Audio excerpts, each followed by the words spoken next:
നമസ്കാരം. പ്രവാസി മലയാളിയിലേക്ക് സ്വാഗതം. ഗൾഫ് രാഷ്ട്രങ്ങളിലേക്ക് തൊഴിൽ തേടി എത്തുന്ന പ്രവാസികൾക്ക് പലപ്പോഴും പല ബുദ്ധിമുട്ടുകളും നേരിടേണ്ടി വരുന്ന സാഹചര്യം ഉണ്ടായിട്ടുണ്ട്. പ്രത്യേകിച്ച് തട്ടിപ്പാണ് ഏറ്റവും കൂടുതലും പ്രവാസികളെ വലയിക്കുന്നത്. നിരവധി പേർ ഇത്തരത്തിൽ ദുരിതത്തിൽപ്പെട്ട് വലഞ്ഞ കാഴ്ചയും നാം കണ്ടിട്ടുണ്ട്. എന്നാൽ പ്രവാസികളുടെ കരുണ കൊണ്ട് പലപ്പോഴും അവർ നാട്ടിലേക്ക് എത്തപ്പെട്ടിട്ടുമുണ്ട്. ഇത്തരത്തിൽ പല വാർത്തകൾ വന്നിട്ടും തട്ടിപ്പിന് യാതൊരുവിധ കുറവും സംഭവിച്ചിട്ടില്ല. അത്തരത്തിലൊരു വാർത്തയാണ് വീണ്ടും വന്നിരിക്കുന്നത്. അതെ, കഴിഞ്ഞ ദിവസമാണ് ഈ ഒരു വാർത്ത പുറത്തു വന്നത്. ദുബായിൽ ഇത്തരത്തിൽ തൊഴിൽ തട്ടിപ്പ് നടത്തുന്ന നിരവധി കഥകൾ നാം കേട്ടിട്ട് പോലുമുണ്ട്.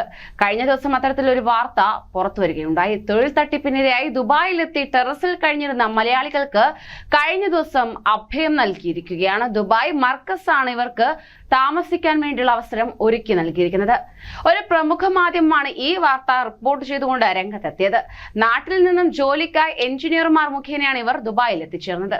ജോലി വാഗ്ദാനം ചെയ്താണ് ഇവരെ ഇങ്ങോട്ട് കൊണ്ടുവന്നത് പോലും. ഇവിടെ എത്തിയപ്പോഴാണ് ഇവർക്ക് ചതിയിൽപ്പെട്ട കാര്യം മനസ്സിലാകുന്നത്.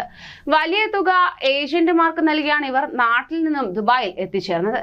തട്ടിപ്പിനിരകളായ ഇവർ ദുബായിലെത്തി പോലീസ് പരാതി നൽകി. ഏജന്റുമാർക്കെതിരെയാണ് ഇവർ പരാതി നൽകിയിരിക്കുന്നത്. തട്ടിപ്പിനിരയായ 23 മലയാളികൾ ദുബായിൽ ഒരു കെട്ടിടത്തിന് മുകളിലാണ് കഴിഞ്ഞിരുന്നത്. ഇവർ ദുരിതത്തിലാണെന്നും ഇവർക്ക് സഹായം വേണമെന്നും ആവശ്യപ്പെട്ട് കഴിഞ്ഞ ദിവസം ഒരു വാർത്ത പുറത്തു വരികയുണ്ടായി. ഈ വാർത്തയ്ക്ക് പിന്നാലെയാണ് മറ്റു മാധ്യമങ്ങൾ ഇത് റിപ്പോർട്ട് ചെയ്തതും പ്രശ്നത്തിന് പരിഹാരം കണ്ടെത്തുകയും ചെയ്തത്. കഠിനമായ വെയിലത്ത് ദുരിതത്തിൽ കഴിഞ്ഞ ഇവർക്ക് ഭക്ഷണവും മറ്റു സൗകര്യങ്ങളുമായി ദുബായ് മർക്കസ് രംഗത്തെത്തുകയായിരുന്നു. ഇവർക്ക് തൽക്കാലത്തേക്ക് ആവശ്യമായ സുരക്ഷയാണ് ഒരുക്കിയിരിക്കുന്നത്. ഇവരെ നാട്ടിലേക്ക് അയക്കാനുള്ള പ്രവർത്തനങ്ങൾ പുരോഗമിച്ചു വരികയാണ്. ജോലി നൽകാമെന്ന് വാഗ്ദാനം ചെയ്ത് ഇവരെ ദുബായിലേക്ക് കൊണ്ടുവന്ന ട്രാവൽസിനെതിരെ നാട്ടിൽ നിയമ നടപടികൾ ആരംഭിച്ചിട്ടുണ്ട്.